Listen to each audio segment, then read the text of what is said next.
bem-vindos a mais um vídeo de resumo da semana, mais um vlog. E aqui voltando um pouquinho às atividades, eu fiz algumas coisas interessantes nos últimos dias e eu trouxe aqui para mostrar para vocês. A primeira delas foi anteontem, no domingo no caso, eu sentei para começar a pensar em a possibilidade de um projeto de cobertura na coxa da Luma, minha namorada. Ela tem uma tatu velhinha, né, que ela já tá há um tempo querendo cobrir, e a gente estava já há um tempo também analisando esse caso, estudando se é algo que é viável, se não é.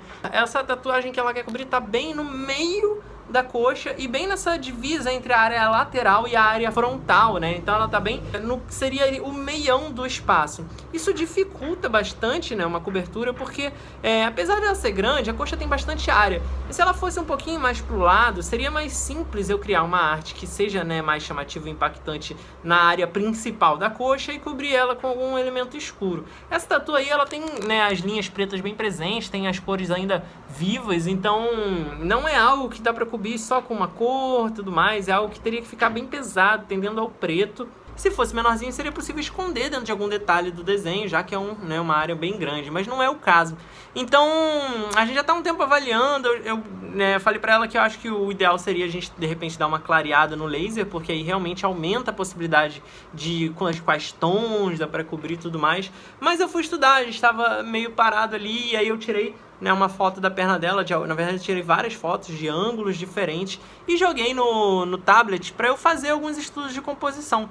Inicialmente, a ideia que ela tinha pensado era fazer um body preto bem satânico, bem demoníaco, né, um Black Phillip da vida, assim, uma parada bem pesadona, porque é uma possibilidade de aproveitar, né, a característica de ser um trabalho já pesado, preto, e facilitar a cobertura. Além de ser uma estética que ela curte, eu curto, e a gente começou desse ponto de partida. Aí eu peguei várias referências e tal, e eu antes de fazer o body em si, eu pensei, tive uma ideia que eu resolvi experimentar, de fazer um rosto de uma sucubus, né? Com o chifre, com toda essa coisa, e principalmente com o preto bem pesado. Mas eu vi umas referências de um black work desse cara aqui, que eu vou botar na tela, que ele faz um black work com uma luz muito estourada, né? Realmente preto e branco da pele. E aí tem essa referência aqui, que tem uma demônia com metade do rosto na sombra e só o olhinho com essa bolinha de luz. Também tem uma outra foto que eu vi, assim, de uma mulher com uma maquiagem de demônia que deu essa mesma vibe, essa mesma ideia de rosto na sombra, que eu já tinha visto há um tempo. E aí eu fiquei pirando nessa parada de estar com metade do rosto na sombra e só a bolinha de luz do olho, assim, como se fosse, né, uma parada meio possuída. Isso seria uma excelente opção para esconder nessa parte de sombra, nessa parte que o rosto tá, né, todo imerso ali na sombra, esconder esse desenho. Então eu mapeei a área toda ali dessa perna, dividindo, né, o eixo entre a parte lateral e a parte frontal, para eu ter uma ideia em qual parte cada, né, área do desenho iria se encaixar ali. Fiz um círculo ali para representar essa área que teria que ser coberta da tatuagem e comecei a tentar encaixar os elementos ali. Tirei uma foto, algumas fotos na verdade da Luma também, em alguns ângulos, em algumas poses, pra fazer uma luz bem do mal, assim, bem possuída. Eu botei uma luz de baixo pra cima, pedi pra ela ficar com umas mãos, assim, um bagulho bem darkzeira.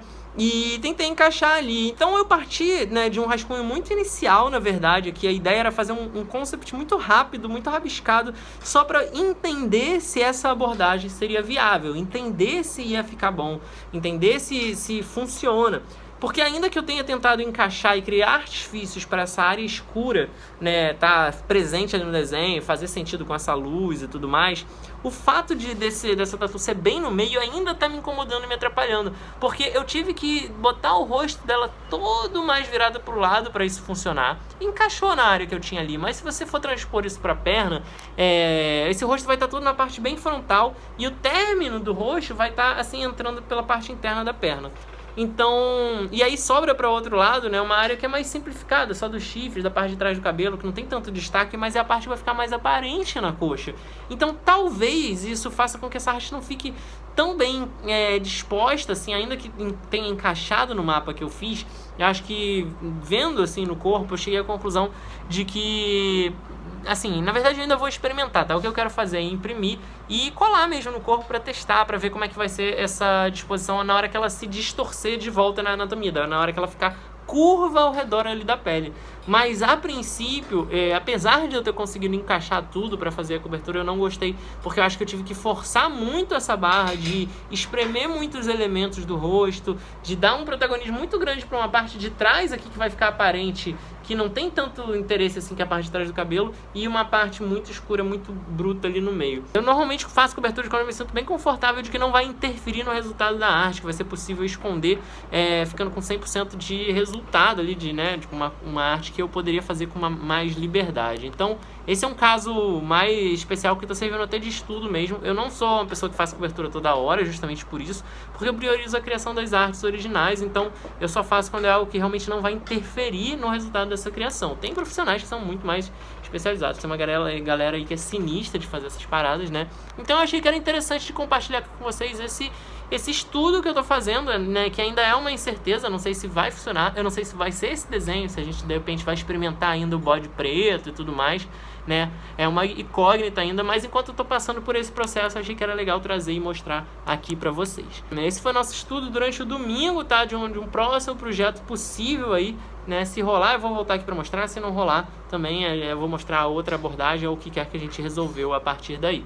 Tranquilo? E aí ontem, né, segunda-feira, durante a tarde, eu aproveitei, né, o períodozinho que eu tinha livre para fazer um desenho mais livre, um desenho à mão livre, no papel, que eu tava sentindo vontade, né, vontade de voltar a trabalhar. E aí, para quem acompanhou, inclusive, ontem a live, né, eu falei umas coisas muito interessantes sobre esse desenho, eu mostrei lá na minha live de ontem, e aqui eu vou dar uma resumida e falar principalmente de uma questão que eu queria mostrar mais aqui, que é uma questão de linguagem, assim, a gente estava muito nesse papo sobre linguagem, e aí eu estava falando como, né, fazendo uma análise em retrospecto, como a minha linguagem autoral, que é derivada ali do neotradicional e que é adaptada para tatuagem, eu desenvolvi ela no último ano e meio, 2 ali, né, muito com foco em projeto de tatu, né, então ela tem essa estilização da figura humana, mas ela parte muito de uma estrutura anatômica, eu uso foto de referência para montar o projeto, né, por ter um caráter projetual, de criar composição, encaixar na anatomia, modelar a luz, tudo mais, para chegar nos resultados que eu tenho chegado nos últimos trabalhos.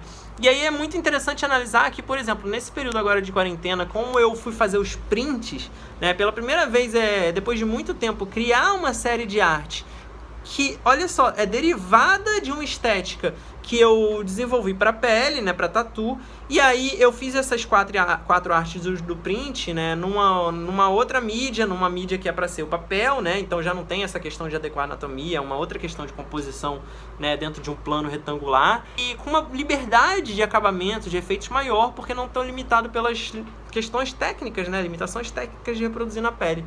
Então, o ato de fazer esses prints, ainda que tenha sido no digital também, já foi uma transposição dessa linguagem que eu desenvolvi para tatu para uma outra mídia, em que eu pude até inclusive elaborar mais, detalhar mais, então já deu uma certa transformada, né, no estilo, na estética, e é bacana ver como isso é mutável. E agora, com o desenho de ontem, né, eu tô falando isso tudo para falar, né, que eu tô começando a pensar em estudar também uma linguagem no papel que derive desse estudo que eu trouxe ali da tatuagem e misture com os trabalhos que eu já fazia antes no papel, que eram mais de desenho artístico, de desenho livre, de aquarela, e observação também de modelo vivo, mas quando eu fazia, nesse caso, era muito mais solto e é muito mais com uma base mais realista, anatômica e tudo mais.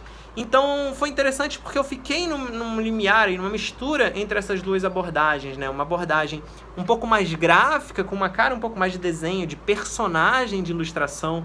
Então, eu ainda que tenha feito esboço olhando para uma modelo, para uma foto, eu não fiz, por exemplo, por cima da foto para pegar a anatomia, como eu faço para um projeto de tatu, que tem uma questão também de agilidade, de projeto e tudo mais. Nesse caso, eu fiz por observação, então é bacana, né, exercitar de novo esse gestual e ter essa liberdade de estilizar mais. E aí eu senti que eu dei mais essas características um pouco mais caricatas, para ficar com uma cara mais de ilustração. Ainda assim tem muito esse tom mais gráfico de personagem, né? Ao mesmo tempo, indo pro lado do desenho livre e tal, eu me permiti explorar bem os materiais e as técnicas que eu curto fazer. Então eu fiz todo um mapa de nanquim primeiro, ou seja, as linhas e as manchas pretas com nanquim puro no pincel. Eu não fiz nada de linha, eu não queria fazer essa arte final de linha, eu queria que ela fosse um pouco mais solta, né, como uma pintura, como eu falei. Então eu fiz todas as bases das manchas de preto no alto contraste. No cabelo, por exemplo, que ia ser mais escuro, eu usei o pincel propositalmente falhado, quando as cerdas dão aquela secada e ele fica meio reticulado, assim, para fazer as texturas e tudo mais, deixando a área de luz onde depois eu ia entrar com as cores da aquarela e tudo mais, né? Então eu fiz os pontos mais escuros de nanquim e ficou bem interessante já nessa estética ali de pintura, uma coisa que flerta com, né, as pinceladas orientais do nanquim. Depois eu vim trabalhando com a aquarela, que se soma muito bem com o nanquim, né? Ela comporta muito parecido, os dois dá pra você aguar, fazer uma diluição, deixar mais ralo, fazer mais clarinho, ou ir botando mais puro, mais escuro ali. Então depois que o nanquim secou, eu vim fazendo uma variedade de tons de aquarela, e na aquarela especialmente, eu estava limitado simplesmente pelo fato de que eu tenho alguns estojinhos aqui, todos com as mesmas cores gastas, ou seja, né, as cores que eu mais uso acabaram, eu tenho que ter que comprar mais. Então as cores que eu tinha aqui são as cores que eu menos uso, e eu achei isso interessante. Eu falei, eu vou usar isso como um desafio de fazer um desenho numa paleta de cores que não é normalmente o tipo de paleta que eu uso. Então, sei lá, magenta, que eu uso muito, né, já tinha acabado, os laranjas e vermelhos principalmente já tinha acabado. E aí o que tinha nessa paleta? Principalmente tons terrosos, né, variedades de marrom e variedades de verdes e azuis, verde puxando para o azul escuro ali, né? Então eu comecei a fazer uma base de desenho com uma dualidade aí entre marrons e verdes, né? Os marrons estariam no espectro do laranja, só que, né, menos saturado e mais terroso, mais contaminado, né? E esse verde eu também fiz um verde um pouco mais contaminado ali. Então, um é um tom um pouco mais frio, né? O verde no caso, e o laranja, o amarronzado um pouco mais quente. Então cria já uma dinâmica interessante entre esses dois tons na imagem, ainda que não seja super saturado, né? Então é uma outra abordagem, uma coisa mais natural assim na paleta.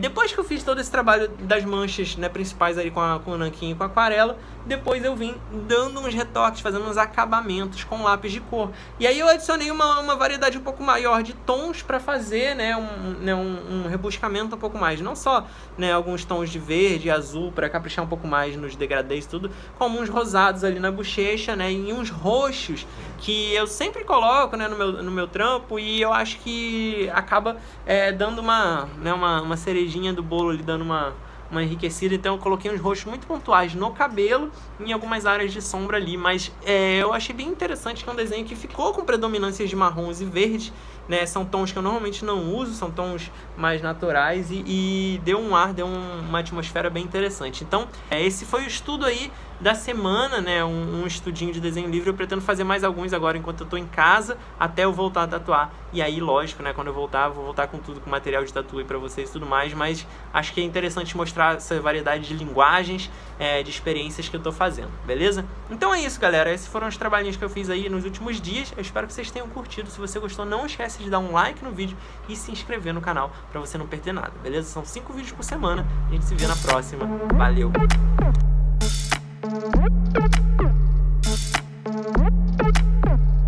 Se você gostou desse vídeo e quer ver outros como esse, se inscreve aqui no canal. É só clicar nesse logo redondo que tá aí na tela, dá um like no vídeo que é muito importante, compartilha com outras pessoas que você acha que também vão gostar, comenta aqui embaixo pra gente poder trocar ideia e, por último, dá uma olhada nesses 2 vídeos sugeridos aqui na tela. Pode ser que você também goste.